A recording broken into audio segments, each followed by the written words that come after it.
Εμείς βρισκόμαστε στην πλατεία Χάνθ, έξω από τις εγκαταστάσεις της Διεθνούς Εκθέσεως Θεσσαλονίκης.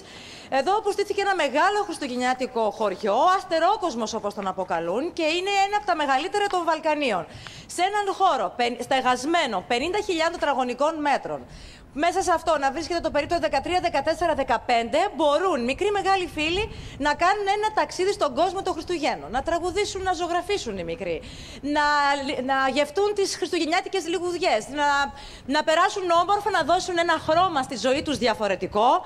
Στο περίπτερο 15 με το παγοδρόμιο, 13. Στο περίπτερο 15 είναι το χωριό του Άι Βασίλη. Με έναν έξυπνο τρόπο πάγωσαν κάποια κουτιά και αναδεικνύουν.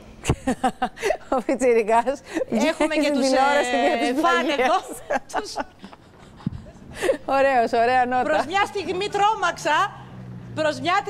τρόμαξα, γιατί είχα την αίσθηση πήγε το παλικάρι να μας κάνει... Εδώ που φτάσαμε, είδατε τι ωραία που περνάμε εδώ. Όμορφα, όμορφα, Χριστούγεννα κτλ.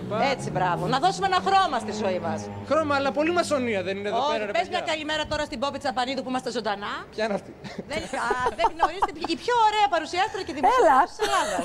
Ραλιό. Την Πόπη Τσαπανίδου. Γεια σου, Πόπη. Έτσι, μπράβο. Πώς είσαι? Λοιπόν, είναι η καλύτερη δημοσιογράφος. Λοιπόν, άσε να κάνουμε τη δουλειά μας τώρα. Μασόνια, αυτό ήθελα να πω. Όχι, όχι, δεν υπάρχει μασονία. Υπάρχει εδώ η εγκατάσταση του χριστουγεννιάτικου χωριού. Έτσι είναι οι ζωντανές συνδέσεις. Λοιπόν, δεν θα πω πόσες χιλιάδες, εκατομμύρια μάλλον λαμπιόνια θα ανάψουν.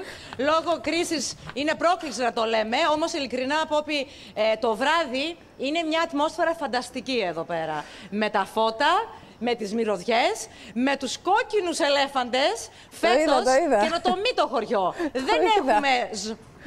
Το είδα, δεν το συζητάω. Δεν έχει εκεί έλκυθρα και τα αραρδούς. Εκεί τα στέλνουν, τα τραβάνε τα έλκυθρα, πώς τη λένε, οι ελέφαντες. Λοιπόν, Ραλιό, ένα πράγμα θέλω να σου πω. Σε ευχαριστώ πολύ για αυτή τη σύνδεση. Σε ευχαριστώ πολύ για αυτή τη σύνδεση και όσοι δεν μας ξέραν στην τηλεόραση λόγω της πρωινής ζώνης θα μας μάθουν τώρα για να παίξουμε σε όλη τη βραδινή ζώνη με το απόσπασμα. Αυτό είναι το μόνο σίγουρο.